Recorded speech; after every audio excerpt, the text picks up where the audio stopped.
दोस्तों पिछले कुछ दिनों से इलेक्ट्रॉनिक व्हीकल्स या फिर यूँ कहे इलेक्ट्रॉनिक बाइक्स मार्केट में काफ़ी हद तक चर्चा में है। और ऐसा क्यों है, उसके पीछे रीज़न है दोस्तों, मार्केट की कुछ जानी मानी कंपनियां और साथ ही साथ कुछ नई कंपनियां लगातार एक के बाद एक अपने नए इलेक्ट्रॉनिक्स व्हीकल को लॉन्च कर रही हैं।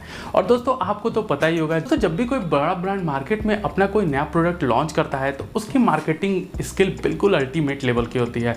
दोस्तों उनकी मार्केटिंग को देखकर आपको ऐसा लगने लगता है कि शायद उनके प्रोडक्ट के बिना आपकी ज़िंदगी अधूरी है, या फिर कहीं ऐसा तो नहीं कि आपने उनका प्रोडक्ट न परचेज करके कोई बहुत बड़ी गलती कर दी हो। लेकिन दोस्तों आज के वीडियो में भी मैं आपको यही बताऊंगा कि एक इलेक्ट्रॉनिक व्हीकल्स और एक फ्यूल व्हीकल्स में कौन सा व्हीकल आपके लिए बेहतर हो सकता है। क्योंकि दोस्तों पिछले कुछ दिनों से मैंने भी देखा है, मेरे खास फ्रेंड्स हैं, उन्होंने अपने पुराने फ्यूल व्हीकल को बेचकर एक नया इलेक्ट्रॉनिक व्हीकल परचेज कर लिया है। और दोस्तों मुझे ऐसा लगता है कि शायद उनके लिए इतना वाइजली डिसीजन नहीं था। लेकिन दोस्तों आप हो हमारे सब्सक्राइबर और आए हो अपने यूट्यूब चैनल टेक्नोनी पे, तो डेफिनेटली आपको जो भी इंफॉर्मेशन मिलेगी वो इतनी सटीक होगी कि जब भी नेक्स्ट टाइम आप अपने लिए कोई बाइक परचेज करने जाओगे तो आपको डिसाइड करना बहुत ही आसान होगा कि आपको एक इलेक्ट्रॉनिक व्हीकल लेना है या फिर एक फ्यूल बेस्ड व्हीकल। तो चलिए स्टार्ट कर लेते हैं वीडियो को। मेरा नाम है मानवेंद्र, आप देख रहे हैं हमारे यूट्यूब चैनल टेक्नोनी। आइए जान लेते हैं। वीडियो में आगे बढ़ने से पहले आपसे कहना चाहते हैं प्लीज़ वीडियो को लाइक कर दीजिएगा, साथ ही साथ हमारे चैनल को सब्सक्राइब भी कर दीजिएगा। और हाँ दोस्तों, कोई भी आपके मन में बात हो, कोई भी क्वेश्चन हो तो नीचे आप कमेंट बॉक्स में पूछ सकते हो, आपका जवाब जरूर दिया जाएगा। तो आज की वीडियो में मैं ये बिल्कुल भी नहीं बताने वाला हूँ कि एक इलेक्ट्रॉनिक व्हीकल और एक पेट्रोल व्हीकल में क्या डिफरेंस होता है, कौन सा बेहतर है कौन सा बेकार है, ऐसा कोई भी कंपेरिजन यहाँ पे नहीं मिलेगा।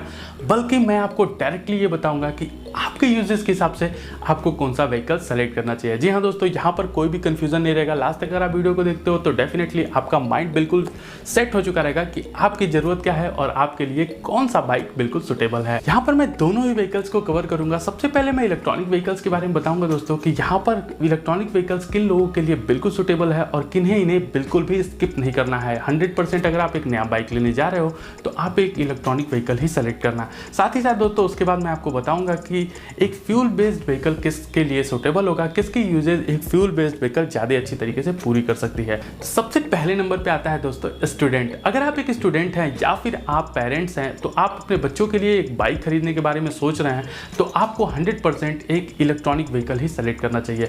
इसके पीछे कुछ खास रीज़न है दोस्तों, वो भी मैं आपको बताता हूँ। सबसे बड़ी बात है कि एक स्टूडेंट जो होता है उसका जो बाइक का यूज़ होता है वो काफ़ी लिमिटेड होता है। ज़्यादातर स्टूडेंट अपने घर से स्कूल, स्कूल से घर, घर से कोचिंग, कोचिंग से घर और थोड़ा बहुत अपने दोस्तों के साथ इधर उधर घूमने निकल जाते हैं। इससे ज़्यादा उनका कुछ खास इस्तेमाल होता नहीं है। यानी एक तरीके से देखा जाए तो वो पूरे दिन भर में 30 से 35 किलोमीटर तक करीब बाइक, मैक्सिमम की मैं बात कर रहा हूँ, 30 से 35 किलोमीटर तक चलाएंगे। इसका मतलब है वो काफ़ी ईजिली कोई भी बैटरी वाली बाइक है वो उनके जो भी उनकी ज़रूरतें हैं उसे आसानी से फुलफ़िल कर देगा। तो यहाँ पर दोस्तों सबसे बेहतर ऑप्शन है एक स्टूडेंट के लिए एक इलेक्ट्रॉनिक व्हीकल। और हाँ दोस्तों, यहाँ पर एक पॉजिटिव पॉइंट ये भी है कि ज़्यादातर स्टूडेंट्स की जो पॉकेट मनी है वो काफ़ी हद तक खर्च हो जाती थी उनके बाइक्स में पेट्रोल डलवाने में।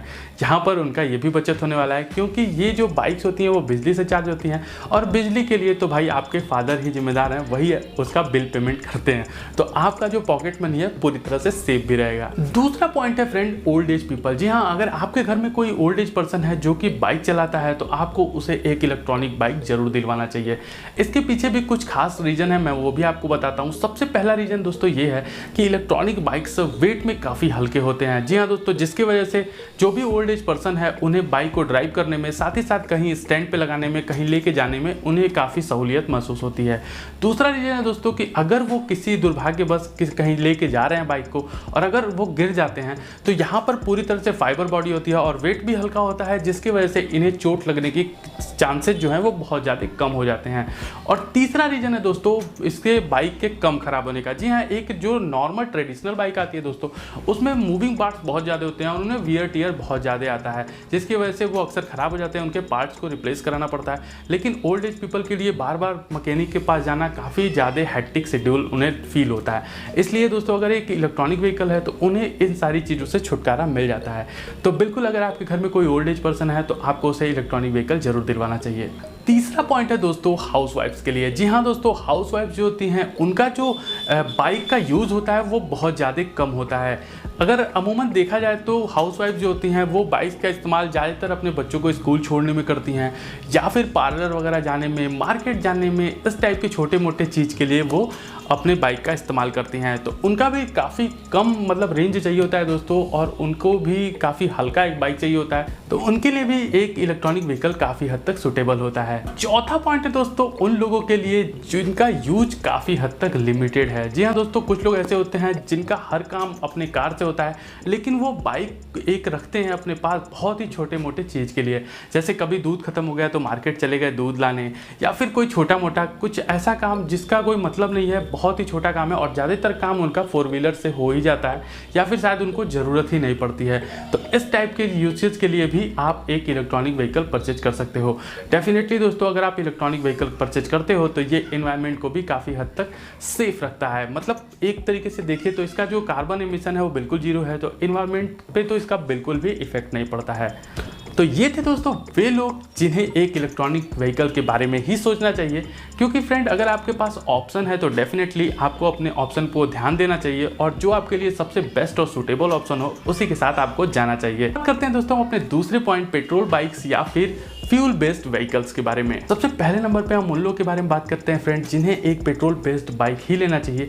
वे है फ्रेंड जिनकी डिपेंडेंसी बाइक पे बहुत ज़्यादा होती है। जी हाँ दोस्तों, अगर आपकी दिनचर्या कुछ ऐसी है कि आप सुबह 9-10 बजे अपनी बाइक लेके निकलते हो और शाम को 7-8 बजे तक अपने घर पे उस बाइक पे लगातार चलते रहते हो, छोटी या बड़ी काम के लिए आपको हमेशा बाइक की ज़रूरत पड़ती है, तो शायद आपके लिए फ्यूल बेस्ड बाइक ही सबसे बेहतर ऑप्शन होने वाला है। जी हाँ दोस्तों, क्योंकि फ्यूल बेस्ड बाइक का सबसे बड़ी खासियत होती है इसमें कोई भी डिस्टेंस लिमिट नहीं होता है, कोई रेंज का लिमिट नहीं होता है। आप पेट्रोल डलवाइए और जितना मन करे उतना चलते जाइए, यहाँ पे कोई भी आपको इस टाइप का डिस्टेंस लिमिट देखने को नहीं मिलता। अब दोस्तों दूसरे वो लोग हैं जिनका काम है मार्केटिंग रिप्रेजेंटेटिव। जी हाँ दोस्तों, जो मार्केटिंग रिप्रेजेंटेटिव होते हैं, जो MR होते हैं, जिनका सेल्स का काम है दोस्तों, फील्ड वर्क, जो फील्ड इंजीनियर्स होते हैं या फिर फील्ड रिप्रेजेंटेटिव होते हैं, जो बहुत ज़्यादा फील्ड में एक जगह से दूसरी जगह, एक शहर से दूसरे शहर तक उन्हें दिन भर में मूव करना होता है, एक ब्लॉक से दूसरे ब्लॉक में जाना होता है, तो उन लोगों के लिए भी सबसे बेस्ट ऑप्शन होता है दोस्तों एक फ्यूल बेस्ड बाइक का।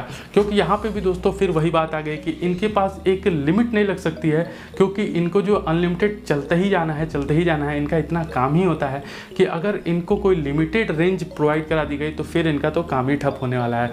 तो अगर आप इस टाइप के कोई जॉब में हैं तो डेफिनेटली आपको एक फ्यूल बेस्ड बाइक ही सेलेक्ट करना चाहिए ओवर द इलेक्ट्रॉनिक बाइक। अब तीसरा पॉइंट उन लोग के लिए है दोस्तों जो कि रहते हैं पहाड़ों पे। जी हाँ दोस्तों, पहाड़ों पे चढ़ाने के लिए बाइक्स को बहुत ज़्यादा पावर लगाना पड़ता है, बहुत ज़्यादा पावर जनरेट करना पड़ता है, तब जाके कहीं बाइक पहाड़ों पे चढ़ती है। तो अगर आपका घर पहाड़ों पे है तो आपको हमेशा एक फ्यूल बेस्ड यानी पेट्रोल बाइक ही लेना चाहिए, क्योंकि फ्रेंड यहाँ पर जो बैटरी वाली बाइक्स है वो उतनी ज़्यादा सक्सेस नहीं है। वो आपको रेंज भी उसकी कम हो जाती है, जब बहुत ज़्यादा ऊंचाई पड़ेगी तो रेंज भी कम हो जाएगी, साथ ही साथ आपको हमेशा असहूलियत का सामना करना पड़ेगा। तो हमेशा ध्यान रखिए कि अगर आपका घर पहाड़ों पे है तो आप हमेशा फ्यूल बेस्ड बाइक ही परचेज करिए। चौथा नंबर है दोस्तों उन लोगों के लिए जहाँ पर आपके बिजली की सुविधा इतनी अच्छी नहीं है, उन्हें हमेशा एक फ्यूल बेस्ड बाइक ही लेना चाहिए। क्योंकि फ्रेंड आपको पता ही है कि जो ई बाइक है उसे चार्ज होने के लिए लाइट चाहिए होगी, यानी बिजली चाहिए होगी, और अगर आपके क्षेत्र में बिजली की कटौती बहुत ज़्यादा है, या फिर इवन बहुत सारे ऐसे शहर भी, ऐसे गाँव हैं, ऐसे क्षेत्र हैं जहाँ पर बिजली बिल्कुल ही नहीं पहुँची आज तक, तो अगर ऐसे क्षेत्र से आप बिलोंग करते हैं तो डेफिनेटली आपको एक पेट्रोल बेस्ड बाइक ही लेना चाहिए, वही आपके लिए सबसे सूटेबल ऑप्शन होने वाला है। और पांचवा पॉइंट है दोस्तों उन लोगों के लिए जो कि बाइकिंग के बहुत ज़्यादा शौकीन है। जी हाँ दोस्तों, अगर आप बाइकिंग के शौकीन हो तो डेफिनेटली आपका जो शौक है वो एक फ्यूल बाइक यानी पेट्रोल बाइक ही पूरा कर सकता है। आप लंबी लंबी दूरी पे ड्राइव करते हो, यानी लॉन्ग ड्राइव्स पे जाते हो, और इस टाइप के जो लॉन्ग ड्राइव्स होते हैं उसको हम इलेक्ट्रॉनिक व्हीकल्स के भरोसे तो बिल्कुल भी अचीव नहीं कर सकते। तो इसलिए अगर आप बाइकिंग के शौकीन हो तो हमेशा आप एक फ्यूल बेस्ड बाइक ही परचेज करना। तो ये थे दोस्तों सारे के सारे पॉइंट्स जो मैंने बता दिए सेपरेट करके किन लोगों को इलेक्ट्रॉनिक बाइक्स लेना चाहिए और किन लोगों को एक फ्यूल बेस्ड बाइक्स लेना चाहिए। दोस्तों जो अगला वीडियो आएगा उसमें मैं डिफरेंशिएट करूंगा एक इलेक्ट्रॉनिक बाइक को एक फ्यूल बाइक से, उस पर अलग अलग फैक्टर्स पे हम उसे एनालिसिस करेंगे और देखेंगे कि कौन सी बाइक आपको ज़्यादा वैल्यू फॉर मनी प्रोवाइड कराती है। तो बने रहेगा इस वीडियो में हमारे साथ, हमारे चैनल को सब्सक्राइब करना मत भूलिएगा, वरना अगला जो वीडियो आने वाला है वो शायद आप तक न पहुँच पाए। तो मिलते हैं अगले किसी और वीडियो में एक नए टॉपिक के साथ, तब तक के लिए गुड बाय।